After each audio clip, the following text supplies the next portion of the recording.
Karl Sydow. I'm the producer of Dirty Dancing. Karl, how are you today? Oh, I'm fantastic. We're in Eastbourne and it's a sunny day and there's a nice gentle breeze blowing in off the ocean. Well, look, I'm really excited, as is the rest of Eastbourne, to see in this production here in Eastbourne. It's going to be at the Congress Theatre over in January next year, 2015. So tell us a little bit more about your production. Well, the production started 10 years ago now in Sydney, in Australia. I had been producing Dance of Death with Sir Ian McKellen, which we'd done on Broadway and done in the West End, and then we were invited to the Sydney Festival. And while I was in Sydney, I met a man who said that he had the rights for Dirty Dancing, but he didn't have the wherewithal to produce it.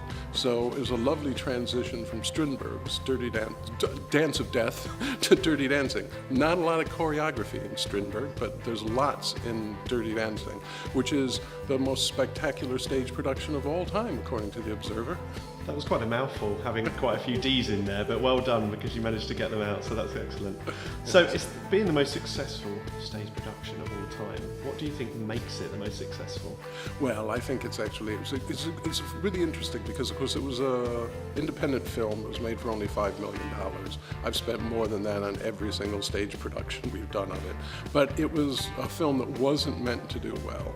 But in its first year, it took $210 million. It was one of the most successful independent films of all time.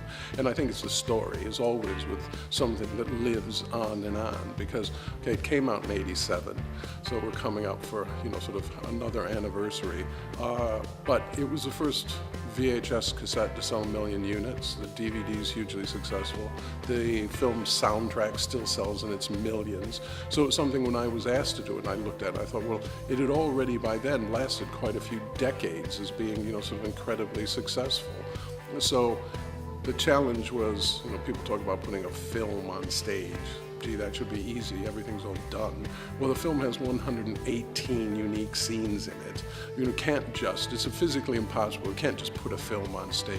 So you have to make thousands of decisions about how you adapt to actually changing that experience and putting it into a live experience, but keep everything that people love about the film. And one of the things, you got to put a log and a lake and rain and all sorts of things on stage and get all those 118 scenes in. So it's a real challenge.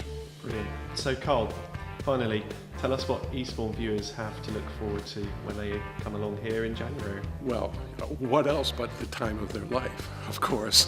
The show is something that, having done it for 10 years, we've adapted it. I am very serious when I say the touring production is the best production we've ever done of Dirty Dancing. Every time we reproduce it, we learn something. We're able to do something new and make it a little bit better. And I think the stage production that's coming to Eastbourne is the best production of Dirty Dancing that we've ever done.